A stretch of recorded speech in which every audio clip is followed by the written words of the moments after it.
So today I'm wearing my power tie because we're going to talk about the era when the U.S. really rises to economic superpower status. And that's the period in between the Civil War and World War I, roughly. What some scholars call this era is the Second Industrial Revolution. But even that term doesn't really begin to capture what happens in the U.S. What we see is a period of extended, dramatic growth. It averages about 2.0% per year, and it's sustained even though there are two major depressions in that time period. But it's not just the quantity, that kind of change that matters. What also matters is the qualitative change. You have tremendous transformations in the way that the market is linked together. In fact, the way that all markets are linked together, whether we're talking about agricultural markets, industrial markets, consumer markets, or financial markets. We also see qualitative changes in how goods are made, how they are used, the kinds of energy that are used to produce them. All of these changes are going to produce a new United States and a new kind of capitalism. Now, the most important force, perhaps, in all of this integration and linking and speeding up is the railroad.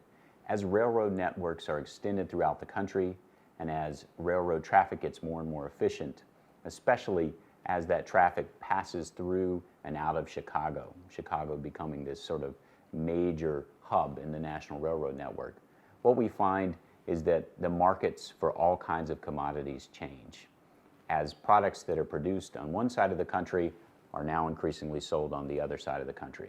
So what we see is a national integration of markets, and it's even an international integration of markets.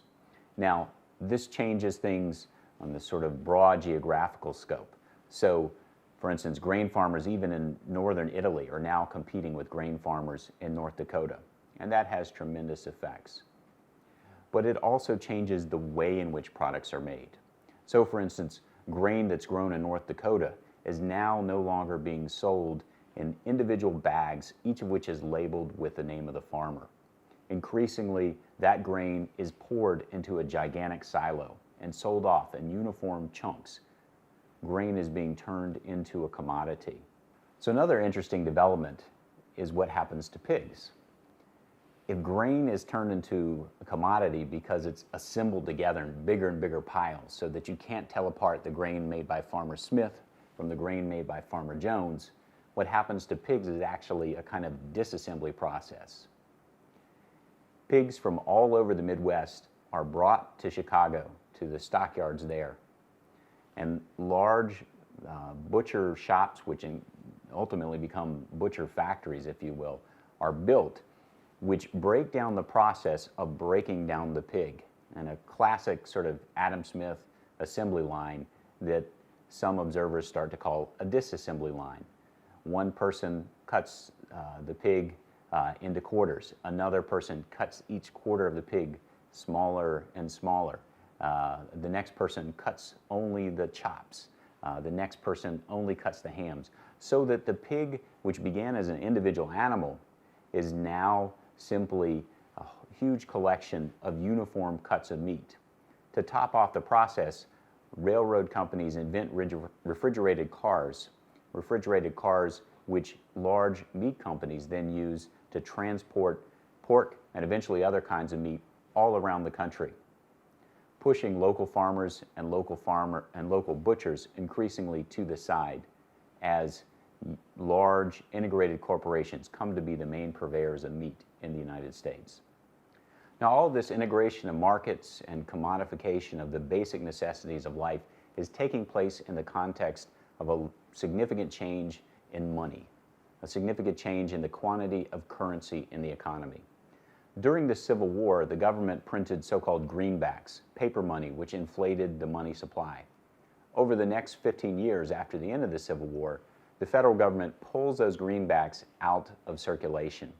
And soon, the only thing circulating in the economy in terms of money is gold, as well as paper representations of gold like checks and things like that. Because the economy is now dependent on the amount of gold that exists, that's been mined and turned into coins for its currency, the amount of currency is not necessarily keeping up with the amount of goods that are being produced. In fact, the relationship between the two is diverging over time. This pushes down the price of individual commodities as more commodities are chasing what seems like a shrinking number of dollars. This change, what economists call price deflation, is long-lasting and systematic. It lasts from the 1870s all the way up until the beginning of the 20th century, and it has significant effects. For instance, if you're a producer of primary commodities, particularly a small-scale producer, like let's say a cotton farmer or a grain farmer or a pig farmer, what happens is that the commodities that you make and you sell are decreasing all the time in price. Now that's not just an effect of currency, it's also an effect of the integration of markets that railroads and corporations are pushing forward. You are increasingly in competition with farmers from all over the world. But it's pretty bad for you.